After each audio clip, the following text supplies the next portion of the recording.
Hello, everyone.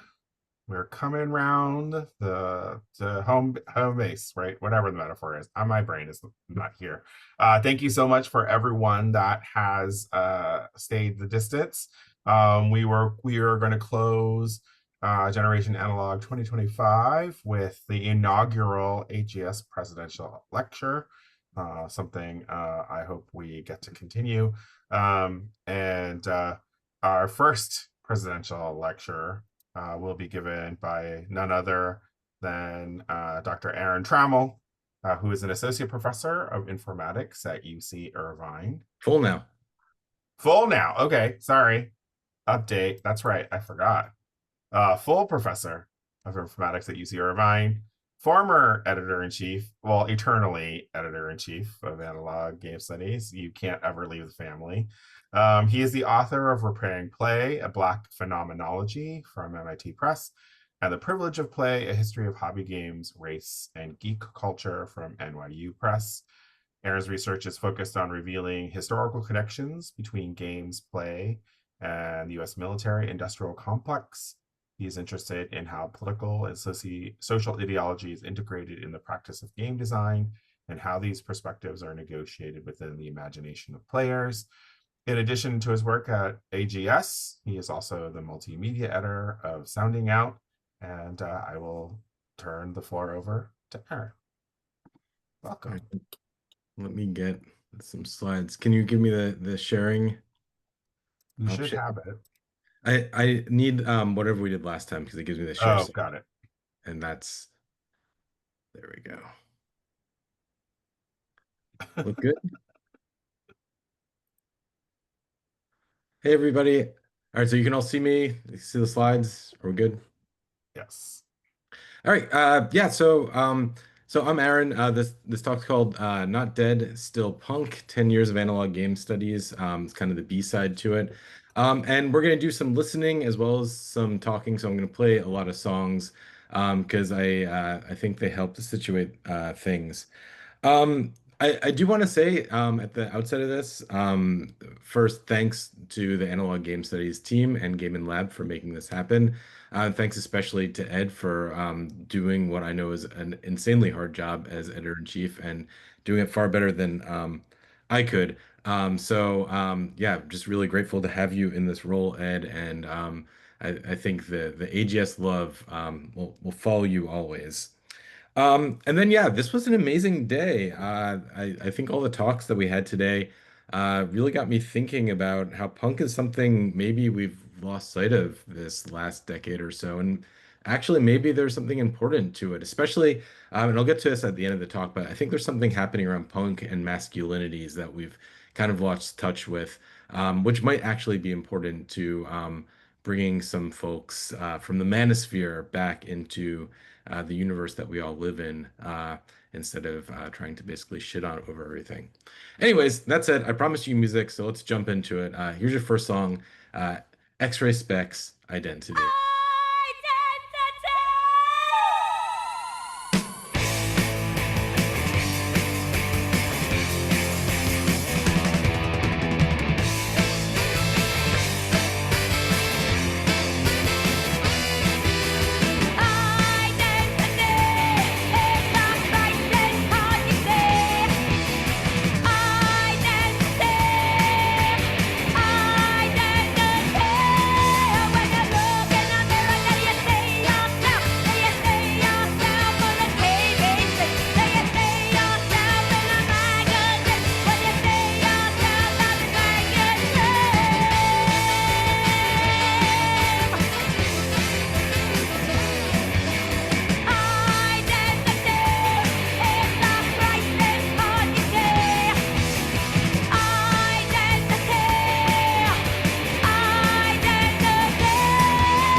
So yeah, thank you all for all of your patience with the music. So yeah, I want to start with this both because I think that identity is in so many ways the crisis of our times, as Polystyrene says in this um, X-Ray Spec song from 1977. But also, I thought it was a good way to jump into just a very brief introduction of who I am, what I do, and some background on why I'm giving this talk, besides the obvious. So. Yeah, so like Ed said, I'm Aaron Trammell. I'm a professor at UC Irvine. 2 years ago, we published these two books, The Privilege of Play and Repairing Play. That's kind of a duology. The Privilege of Play tells a story. It's a history of hobby games in North America, and the masculinities and racial elements involved with that. And then Repairing Play is kind of the response to that. It's like if we've got this sort of like troubled history of hobby games, let's look towards Black communities to try to think through how they might imagine play differently than some of the European definitions that we've been using in the Academy for such a long time. There's a third coming out next year. It's going to be all on Dungeons and Dragons. It's under contract. So if you like these two, there'll be more out soon. Um, I'll also run the CATS Lab. It stands for Critical Approaches to Technology and the Social. For those in the audience, a few of you are in this community. Apologies, this is the very first generation of the CATS Lab. And I co-run this with Bo Ruberg here at UCI, and it's a cool lab where we kind of just talk through all these sort of critical cultural and social issues that involve games and play. Um, uh, I'm going to talk about Sending Out a little more in the presentation, but I was the multimedia editor at Sending Out. I still am, and I was a co-founder of the site. It was a middle space publication, very bloggy, specifically working on WordPress, and something that we used for analog game studies to kind of model out our publishing stuff.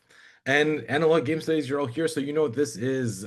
We are a site that publishes articles about tabletop and analog games, and we've got books, and we also, because you're here, know that we have a conference. But I mostly do this to remind you, we're also a journal, an academic journal. We want your papers. Please send them in. Um, in the industry, I work in a few ways. I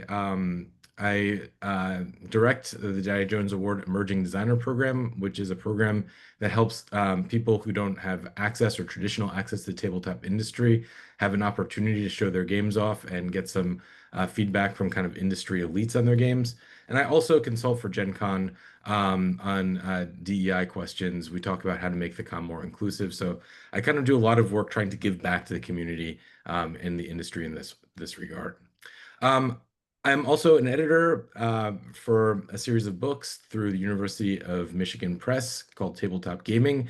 If you, some of you in the audience I know have submitted books to this series, we love to read them. So if you have an idea for a book for tabletop gaming, please send it my way at some point in the future. Paul Booth is the other co-editor of this series. And also this year, I became one of the co-editors for the Post-Millennial Pop series at NYU Press, which is kind of this series that focuses on popular culture scholarship in the 21st century.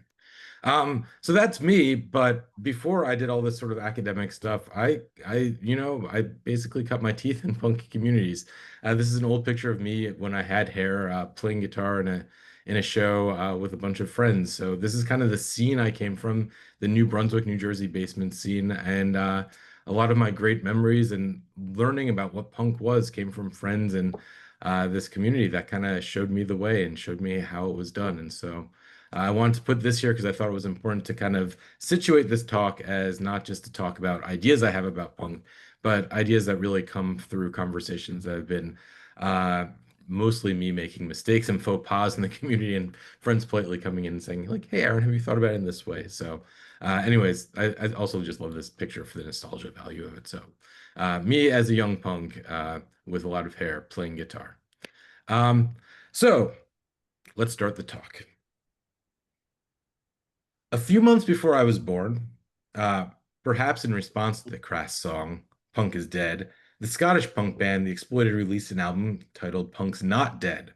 Perhaps more infamous for their iconic cover, pictured here, uh, which on the right side, features the headline news that Sid Vicious of the Sex Pistols had died next to graffiti defiantly stating, Punk's Not Dead.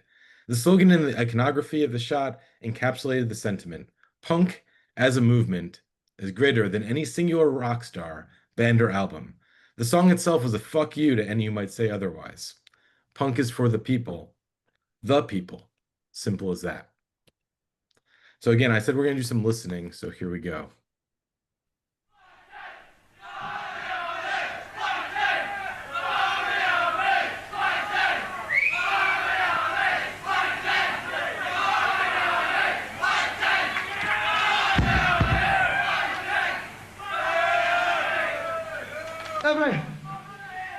Every cunt trying to see punks dying, right?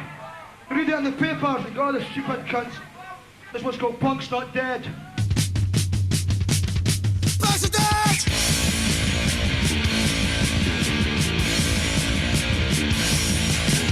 Sounds of motherfuckers dead. Everyone sure I'm not dead. Don't like the music, don't like the words. You can all crush up to the buzz and tones. Punk's Not Dead now.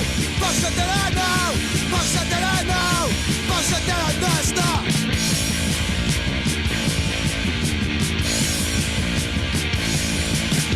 Battle box and we don't care. The bus price will die here. Now the truck is the adverse. To the bounce and the names. Punk's Not Dead now. Punk's Not Dead now. Punk's Not Dead now. Punk's Not Dead now. Stop. Punk's Not Dead now. Punk's Not Dead now. Punk's Not Dead now. Punk's Not Dead now. Stop.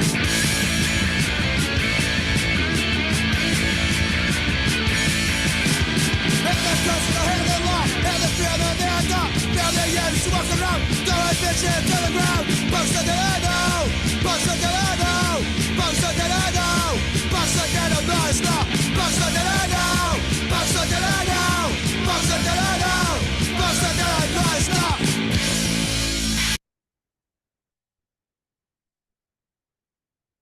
Dumb and Brash, the song's singular in its solipsism.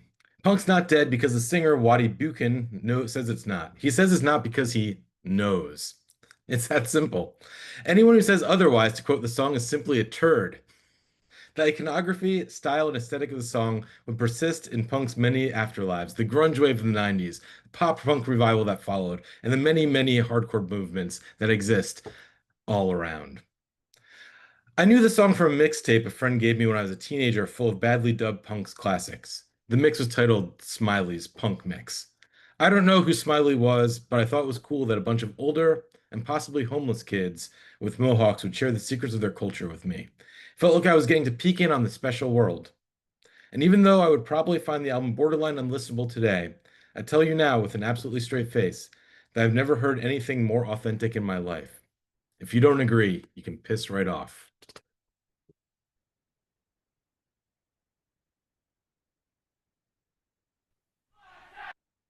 Folks, I'm worried that when we talk about analog games, and to that end, scholarship more broadly, we sometimes miss the trees from the forest. It's tempting to talk about the big hits, the superstar academics, and the big presses and publishers. It's what our libraries seek out, and often what we assign ourselves in seminars. What we lack is the equivalent of a Smiley's mix. That intimate, rough around the edges, and well-curated playlist of hot tracks that's wholly authentic to the moment. Material that speaks more to the self than it does in some ways that we apprehend and imagine the field. Of course, I'm not alone in this thought. Trandra Russworm and Samantha Blackman have also stipulated as much, but I want to kind of go into that. And the corollary of the mix is the zine. Also wholly individual in its construction, but more a mix of language than music. Independent publishing. When Evan Turner, Emma Waldron, and I founded Analog Game Studies, we imagined it as a zine of sorts. We saw strong parallels between the zine scene from punk culture and the intimacy and immediacy of publishing offered by WordPress and the blog scene. We wanted to engineer a space which could address some of the many shortcomings we perceived in the academic publishing community, which had come to rely on high subscription fees and corporate publishing syndicates like Sage to disseminate knowledge between institutions. Yes, we were somewhat naive in this effort, but it, like Smiley's mix, was also fucking real. We were having real, live, and raw conversations about the topics we cared a whole lot about with other folks who cared a whole lot in the community.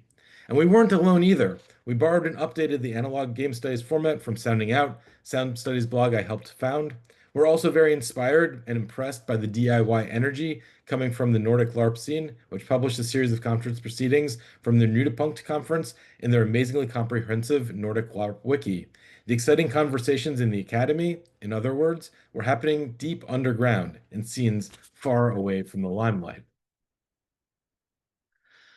Our new editor-in-chief, Chief Edmond Chang and our two amazing interns, B. Livesley Stevens and Luke Hernandez, put out a fresh new mix of key essays on analog gaming a month or so ago that's freely accessible to anyone looking forward to reading and sharing, entitled Analog Game Studies 101. This was a necessary decision on our part, as the material we host at Analog Game Studies remains uncatalogued by many libraries, and so the impact of our journal, which is significant. Our articles have been cited by places like the New York Times and NPR and many other media outlets, have been completely dependent on word of mouth. While we are presently working with our new librarian, Angela Vanden Elzen, to address this issue, a more utopic solution would be one where every single person listening right here who publishes on Analog Games curates their own list of topical essays to share with their friends.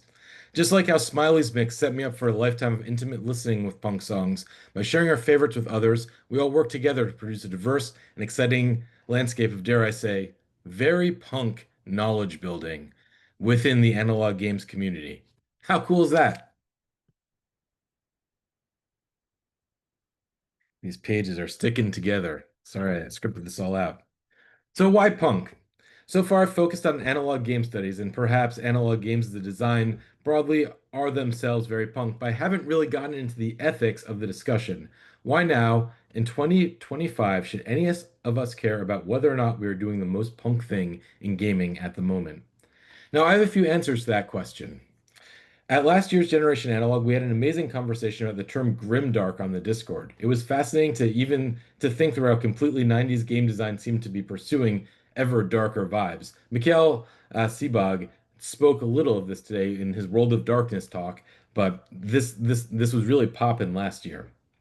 And even though the term is a commentary on the endless cycles of war inspired by the Warhammer universe, it is also clearly related to Mike Pondsmith's Cyberpunk 2020, an essay that Drew in the same panel discussed at length, the role-playing game of the dark future, which is grimdark in all but its name. The other side of the grimdark fantasy coin is the punk side.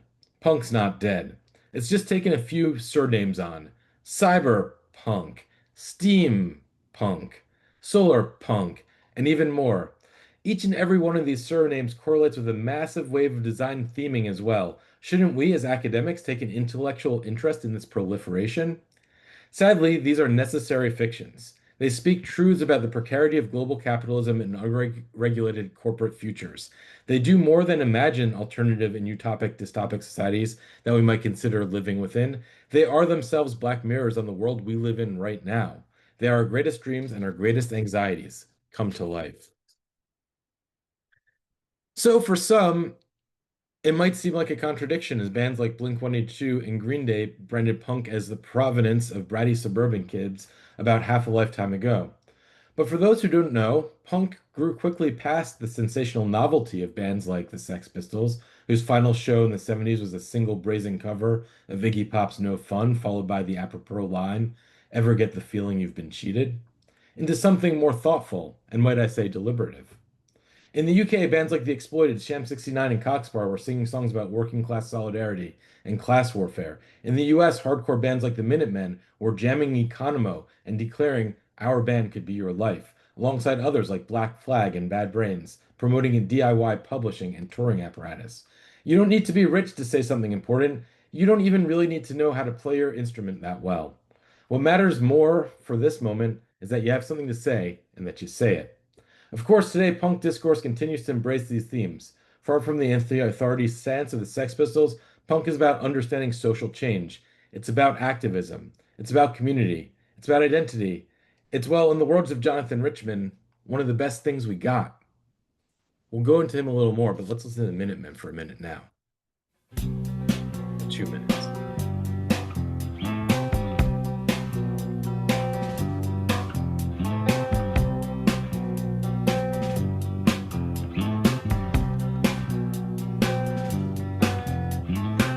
Our band could be your life.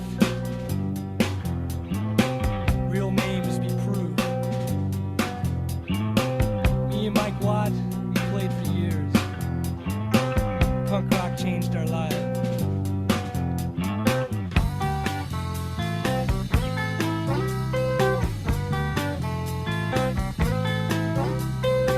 We learned punk rock in Hollywood. Drove up from Pedro. corn dogs. We'd go drink and pogo.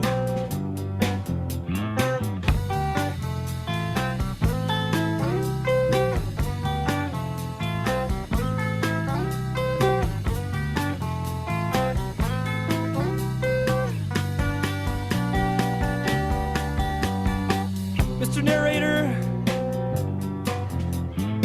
this is Bob Dylan to me. My story could be his songs.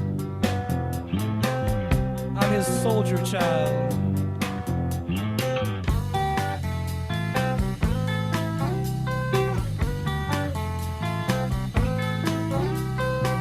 Our band of scientists rock. But I was E. Bloom, and Richard Hell, Joe Strummer, and John Doe. Me and Mike Watt playing a guitar.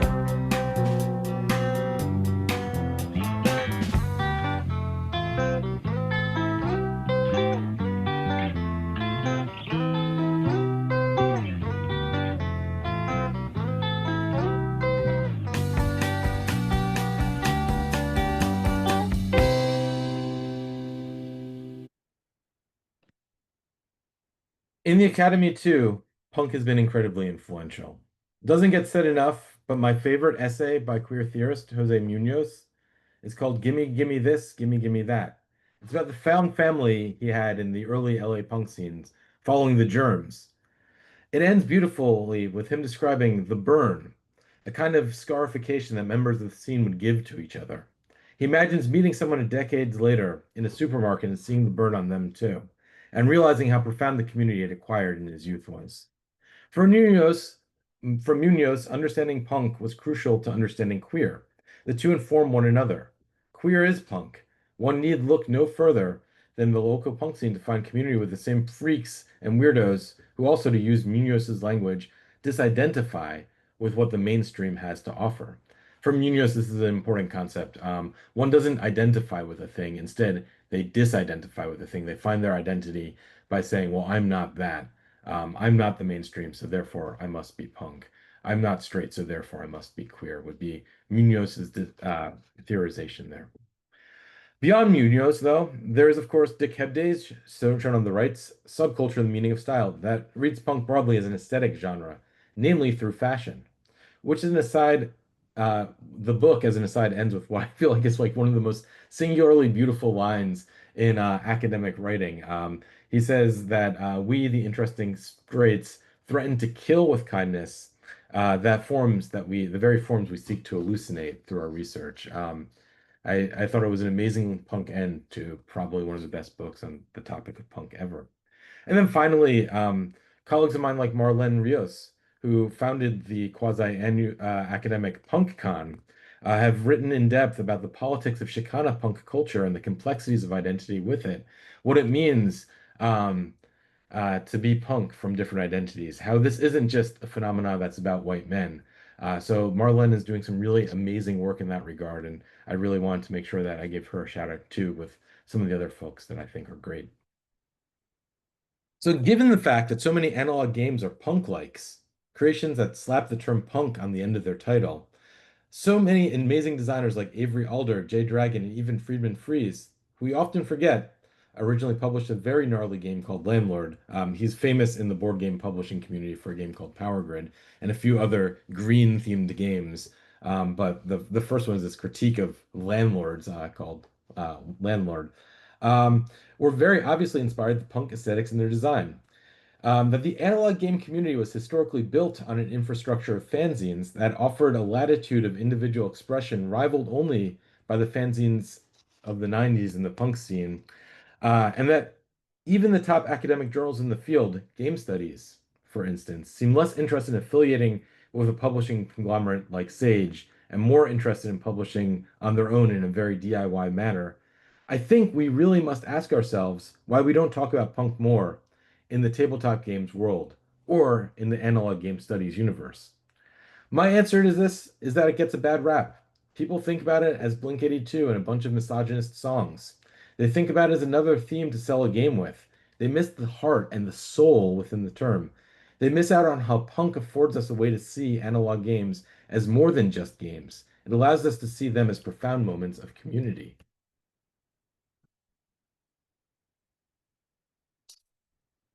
On some level, implicit or explicit, we embraced the whole punk thing when we founded Analog Game Studies. We wanted the writing in the journal to be cutting and relevant. We wanted both academics and designers from the industry to publish in it. We didn't want to police the tone of our authors who wrote with us in an attempt to embrace the polyphony of voices. Hell, co-editors Emma Waldron and Emma Turner's behest, we even had a whole section entitled Documentation where people would just publish session reports of their games with us so we could capture the filth, the fury, and the serendipity of the ephemeral. For how else do we scholars discuss the amazing things happening in performance games and LARP unless there's some modicum of documentation available to reference in discussion? The parallels didn't end there. We recruited authors writing from a cultural studies perspective to make sense of what was happening in the analog game space's culture. This meant that we were also making the good kind of trouble. We wanted it to be a space where people discussed what analog games meant for their identities. We wanted it to be a space that discourse was every bit as exciting and liberating as the essays we had read by Munoz, Hebdige, or even Rios. And in so many ways, I'm proud to say that we succeeded. When I think about the last 10 years of analog game studies, I think of Amber Muller's essay on clearing the old board game Girl Talk, a mostly forgotten mass market game.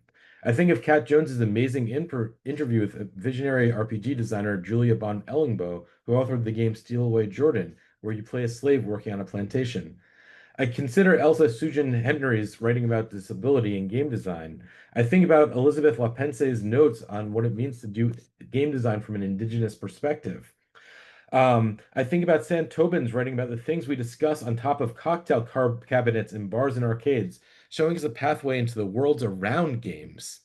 I think of Emma Waldron's trailblazing methodological essay that discusses how designing or playing LARP is its own research methodology. I think of Shelley Jones's excellent critique of Ravenloft and the psychological horror that many RPGs try to do. I consider Evan Turner's enduring and scathing criticism of game studies as an institution that over and over again neglects the material world that we live in. And I reliably make my students read Megan Condis's essay on the Wendy's knockoff RPG, Feast of Legend, which talks about the parallels of brand capitalism in RPG design. And our latest issue, which Edmond Chang curated on queer analog game studies, continues this tradition, including new voices to the area that are still shaking things up, considering old games in new ways, and refusing the status quo. In a word, it's badass.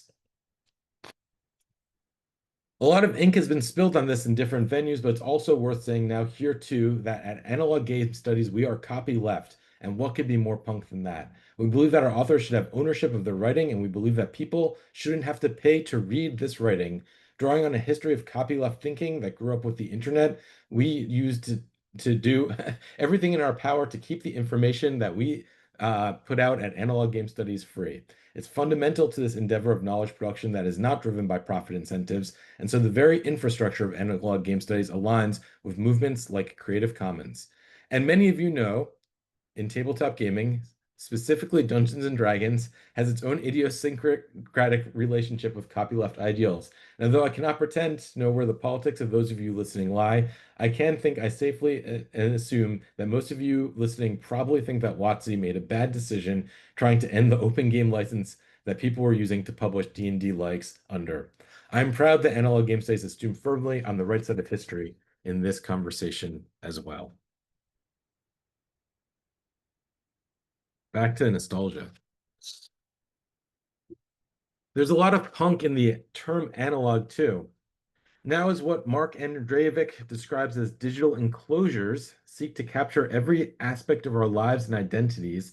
There's a deep and grounded rationality to be focusing specifically on analog games right now in this moment. We knew when we founded the journal that analog games allowed players and designers unparalleled access to the systems they were designing in. Greg Loring Albright, for instance, was able to release a utopic modification of Catan in one of our earliest issues that allows players to consider the game from a post-colonial perspective.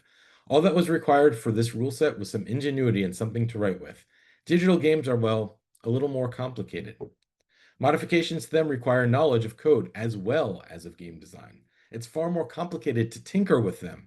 So way back in 2014, we thought that this was a fundamental difference between analog and digital games. With analog games, anyone can be a designer. So now, as our digital infrastructure and corporate overlords exert an increasing degree of control over our personal and political lives in an effort to impose their own visions of cyberpunk upon us, I think there's an understated and brilliant aspect of resistance that occurs when we all sit down with our friends at the humble kitchen table and unplug for an hour or so.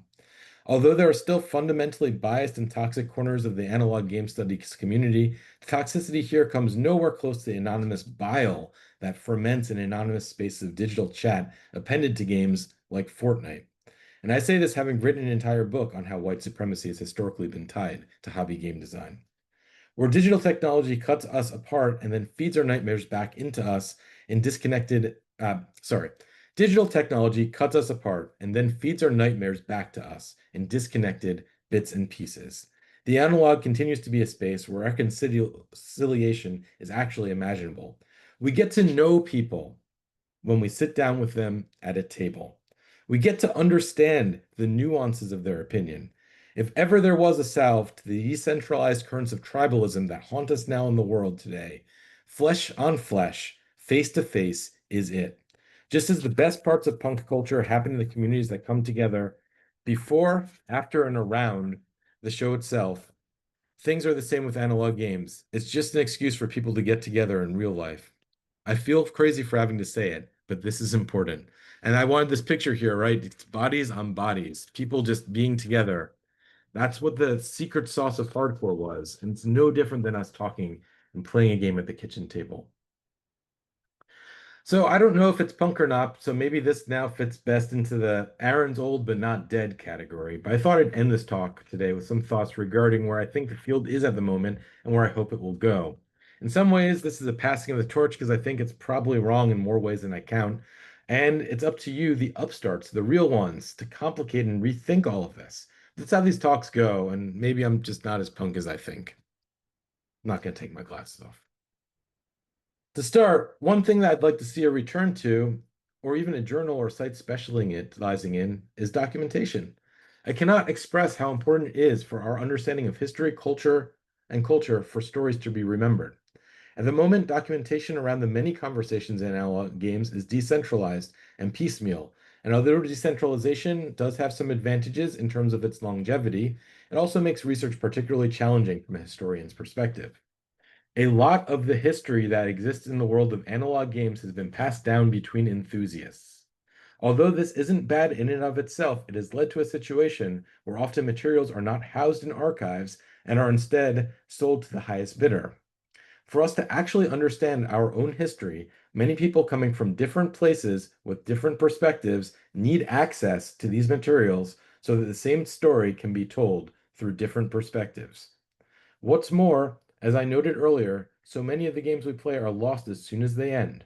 They were one-offs, or scenarios with particular chemistries between the players at the table. Humble though it might seem, remembering these stories somehow is a radical act, especially with artful games that may only ever be played or performed once. It is absolutely essential to have a way to document that experience. Another thing I'd encourage future generations, see what I did there, is a more thorough accounting of exactly what the analog is. Um, we didn't know what we were doing when we founded the journal. We just wanted to describe all these things that weren't digital games, so we used the term analog, but it's come time to actually think about this a little more. We did our best in the essay, Reinventing Analog Game Studies, to describe the peculiarity of this within our domain, and I noted some of these points earlier in this discussion. There's a relatively limited corpus of critical writing that contrasts the analog to the digital, and even less, it strictly limits itself to the experience of the analog. My personal favorite writing on the topic is Mackenzie Warwick's excellent chapter, Analog, in her book, Gamer Theory, which takes the PlayStation 1 controller's analog stick as its object of analysis and contrasts it to digital input devices. Of course, work being work, the essay is littered with aphorism and mythology and is absolutely worth a read. Perhaps even a seed for new thinking on the topic might better account for what we have lost in the shift towards the digital is Trevor Pinch and Frank Trocco's Analog Days, A History of the Moog Synthesizer, which would probably be my second pick of top essay book or essay length thing on the analog for those interested in going really deep. And yeah, so when Work is talking about the analog, she's talking specifically about Katamari Damacy, and the bender that the king goes on, and the ways that we nuance and we think through the morality of these things and are interfacing and interacting with the game itself. So remember the time we all smashed the stars to the sky? We were really drunk that night. Finally, the last area I would encourage us to deepen our knowledge in as a field is that of folk games. So much ink has been spilled on commercial games, and with good reason. Commercial games drive most of what we describe today as gamer culture. When we research commercial games, we are also researching popular culture today, which is exciting and interesting. As someone who's written primarily about commercial games this past 10 years, believe me, I get it. That said, folk games are completely underexplored in the analog game space, which is a shame because they're fundamentally attached to the cultures, beliefs, and ideals of the people who play them. So many games are dismissed and underexplored simply because they do not fit into the neat space of modern game design. Even commercial games like Uno and Monopoly can arguably be read as folk games because of their deep, resonant embrace of communities of because of their deep and resonant embrace by communities full of people who are not your typical gamer. I would go as far as to describe ephemeral games and one-page RPGs as folk games in their own right, as they demonstrate the ideals of folk in their own punk subcultures. Understanding and considering these games is an important way that we can grow as a field into other domains, leisure studies, history, and anthropology, in other words. They help enunciate how games serve as a common ground between many, and the audiences for folk games are broad and diverse. Finally, some are well known enough that they don't require a small treatise on the rules to be included in the introduction for those who already know how to play them. Um, and yeah, I kind of have a bonus track here on masculinities. When I was listening earlier to Megan and James's presentation on masculinities in games, it reminded me of how complex today masculinities are. It also made me think about how punk might actually be a more ethical vector of masculinity than stoicism or, again, whatever the hell is going on in the manosphere these days. Um, First, I wanted to talk about three or four scholars who write about masculinities because I think you should check out their work. That's Nick Taylor, Gerald Voorhees, Stephen Daschel, and Carly Kosarik. They've all written amazing essays and books on the topic. Nick Taylor's recent book, Grounds on Gaming, is absolutely fantastic and worth a read if you're at all interested in the topic. As is Megan Condis, who you saw present earlier today's book on toxic masculinities in gaming. But I also want to take a second to talk a little more about my favorite musician, Jonathan Richman, who was punk before there was punk. He hung out with Andy Warhol and all the folks like the Ramones and stuff were listening to his first album, Modern Lovers, to get their inspiration. The Sex Pistols covered Roadrunner, which was one of his hit tracks. But anyways, after that album, Jonathan Richman basically started to think about what he was doing and the kind of music he was making and how heavy it was and how there was a lot more nuance and a lot more complexity to the world we were living in. And so he had this weird turn, this turn to the zany, this turn towards the authentic, the honest, the earnest, the silly. Um, and I just think it's beautiful. And when I think about positive figures, musicians who model masculinity in my life, I have to think about Jonathan Richman, who was able to construct a whole career and identity for himself as a musician that wasn't founded on performing masculinity like a big tough guy on stage, but was instead founded on being thoughtful and kind and silly, crawling around on the ground like a dinosaur, or talking about silly little UFOs and Martians up in the sky.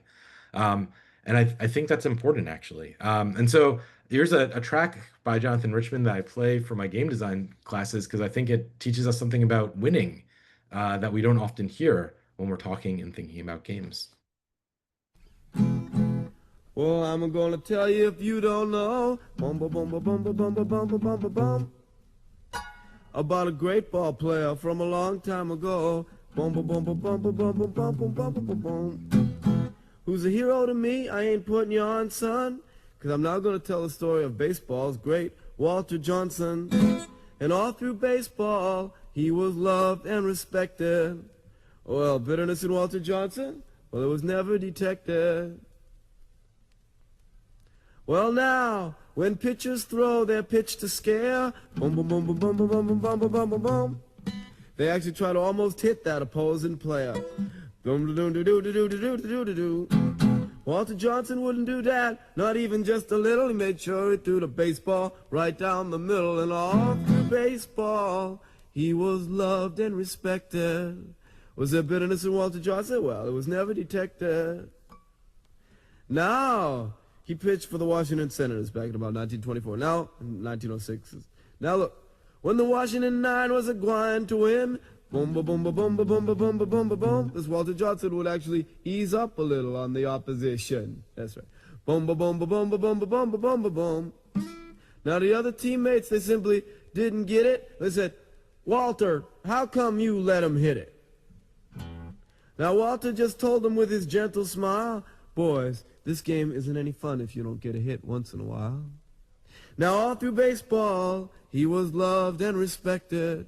Was there bitterness in Walter Johnson? Well, it was never detected. Now, a record's just a record and a book is just a book. Boom, ba boom, ba boom, ba boom, ba boom, ba boom, ba boom. This Walter Johnson I speak of never so much as gave the opposing team a dirty look. Boom, ba boom, ba boom, ba boom, ba boom, ba boom, ba boom. And a season's just a season. In a game that was supposed to be just a game, Walter Johnson cared about people more than he cared about fame. So all through baseball, he was loved and respected. Bitterness in Walter Johnson? Well, it was never detected. Ooh. So, I mean, that's it. Thank you all for listening. A few just final thoughts. I want to just mention that for the 6 or 7 years that I was editor-in-chief of Analog Game Studies, it was one of the great honors of my life. But also, it was not an awful job because as a journal, as a community, we honestly distribute a lot of our thinking and roles. So I never felt like I was alone.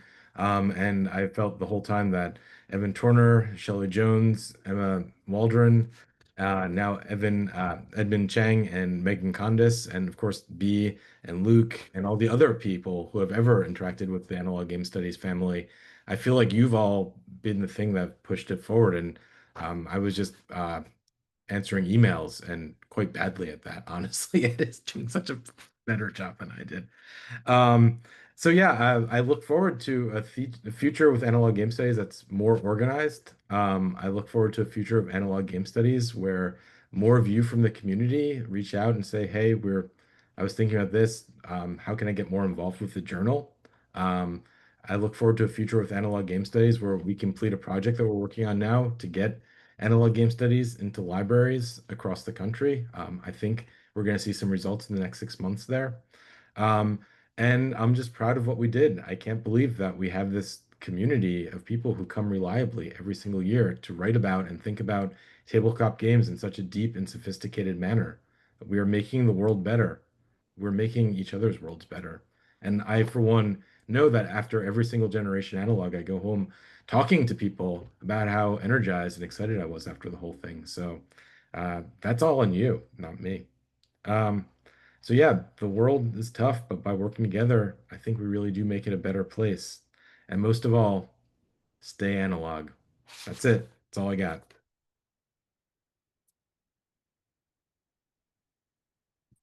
Amazing. Okay. Do you want to switch, Andrea? No, okay. I'm gonna do some spotlighting here. Okay. If there are questions, thank you so much, Aaron, for a wonderful tribute of all of the work that everyone's doing and yourself. And if there are questions or comments, feel free to put them into Q&A. I can see that better, or maybe my fellow folks can copy and paste questions from Discord into the chat. Or if there isn't, I mean, we're at the end of the day, we've already lost the Europeans or most of them. So to sleep. And I recognize that this has been almost 12 hours of a lot of food for thought, and I very much appreciate it. So, any questions for Dr. Trammell?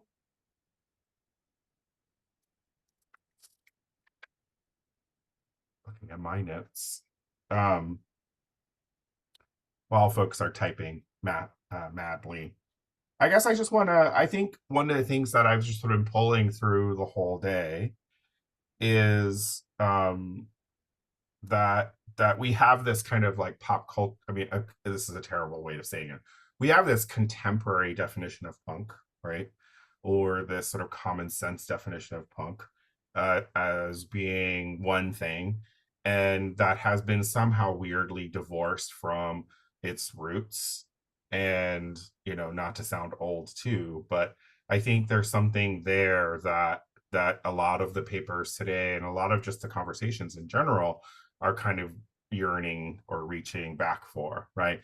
Things about punk being DIY, punk being about mutual aid, punk being about resistances of all different kinds, right? And I think that for those who are in those milieus, I think that it's always been there for the most part. And I mean, that's 100% one of the reasons why I love working with AGS and have taken on the mantle of EIC, is that I want this spirit to kind of continue ultimately. There was a question and it flew out of my head. I guess, I mean, I think like other than, is there anything else that you want to kind of tease out about why this particular theme, or what struck you about the day that we might want to sort of hit home or punctuate, and then as a way to sort of close out the day? Yeah. I mean, I think one of the things about punk is actually how it's simultaneously an old thing and a young thing. Mhm. You go to a punk show these days, like I did. My friends, the Ergs, who I love. I went to a show that they were playing in San Pedro 2 years ago, and it was all old guys and gals who were in their late 40s or early 50s, bopping around to the best of the Minutemen and a lot of the stuff that I played. And that's punk. But yeah, it wasn't really a 30 minus crowd.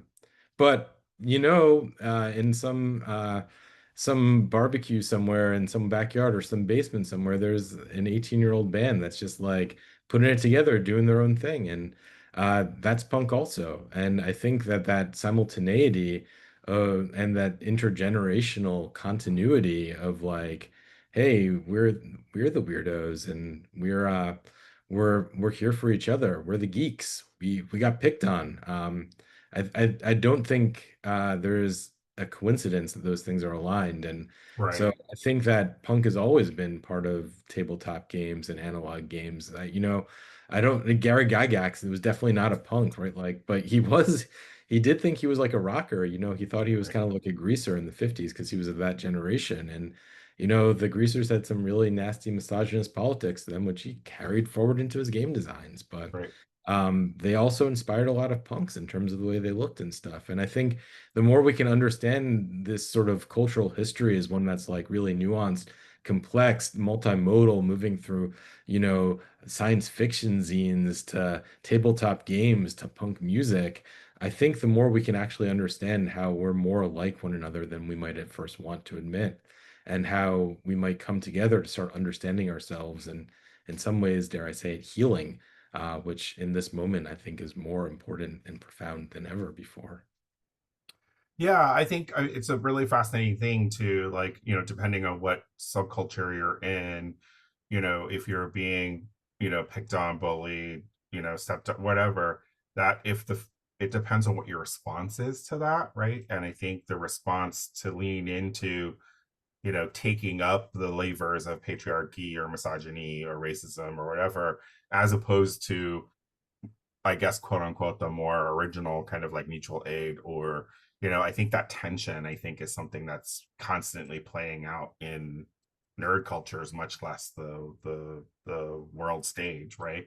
And maybe one of the things that I really enjoy about working in this group, in this sort of, blob of lots of different places and people and times and temporalities and existences, is that we're still sort of navigating those things, and not really trying to settle on any one thing, even as we're trying. I mean, I don't remember who said this, but playing with the necessities of dealing with institutions, right? Like, we all have careers, some of us, right? Or we all have to work with the library, or we have to, I mean, my current, whatever, the thing that haunts me is that all of y'all's work is not indexed. It makes me crazy, right? And so I partly is like, I want it to get out there so that it's not just sort of overlooked, which is, I think, all of us were trying to work so hard to make us visible, not necessarily understandable or legible, I guess. Yeah, and I mean, to put this back to 70s punk music, right? Like we were talking about Crass with the Punk is Dead song, which is criticizing a direct critique of the Clash, which, I think for the most part was one of the more right-on punk groups in the 70s, for sure better than the Sex Pistols or the Damned or something like that. The UK punk crew at least. And yeah, I mean, Crass was right. Crass's song was absolutely right, and they were right to criticize the commodification of everything. But we all know Rock the Casbah. We all know Should I Stay or Should I Go? We all know all of the Clash hits that also inspired generations to take action and to do stuff and to believe that there's someone else out there that was like them. We do not know the Crass song "Punk is Dead." I guarantee you, most people in this room, most people watching this video, are not huge Crass fans. That's kind of the joke about Crass, right? Like, is that people don't really listen to them, even though they're this really cool like vegan hippie collective that played played punk songs and stuff like that. And so there's that negotiation of like when to incorporate, when not to. And but I think the founding wisdom that comes from punk is to make space for those future generations, and that next generation, they're going to know things better than we did, and they're going to do things better than we did, and they're going to know the moment way better than we do. We have a comment in the Q&A. Joe says, "Thank you for providing an approachable way into proper literature at the start of my PhD 3 years ago." Great. Thank you for saying that, Joe. That's I will speak on behalf of every single one of us who put our blood, sweat, and tears into this conference, into this website. We absolutely adore feedback like that. It makes it feel worthwhile. So thank you for saying that. Amazing. I also wanted to mention, I was thinking about this. I didn't write about it because it happened today, but man, Quinn's keynote this morning, that was kind of profound. I really liked what Quinn was laying down, and I really like where Quinn ended things, talking about how much power we have as individuals. It reminded me of I think one of my very favorite quotes by Fred Moten, who I know has been kind of cited by Percy and PB in their talk. But Fred Moten and his colleague Stefano Harney wrote this amazing book called The Undercommons, which is about higher education, but it's also about communities of color and survival in communities of color and intellectual survival in communities of color. And there's one line in this book, it just totally changed the way I thought about the world. And I read this, 6 years ago at the time, so I was also having some dark thoughts about the world. And basically, in that book, there's a reminder. He said, uh, "They don't have us surrounded; we've got them surrounded," and that's the truth. There's more folks in this world who want to make it a better place than there are folks who want to make it a worse place. And Those who try to make us think otherwise, those who make us think, try to do everything they can to make us think how powerful they are, how much they can do. They're just scared. They're scared because they know they're outnumbered. That's where Quinn ended his talk. It's also something Jason Cox brought up during Generation Analog today, and I think it very much is in line with the punk aesthetic. We got them surrounded. We're we will always have friends. We will always have kin that care for us, that we care for, and they don't. Simple as that. Mic drop. All right, I'm going to invite the AGS and Gen Allen folks up, and I think if it's okay with you, Erin, we will just start the closing ceremonies for the conference. Yeah, maybe hit cut on the record. Oh, okay.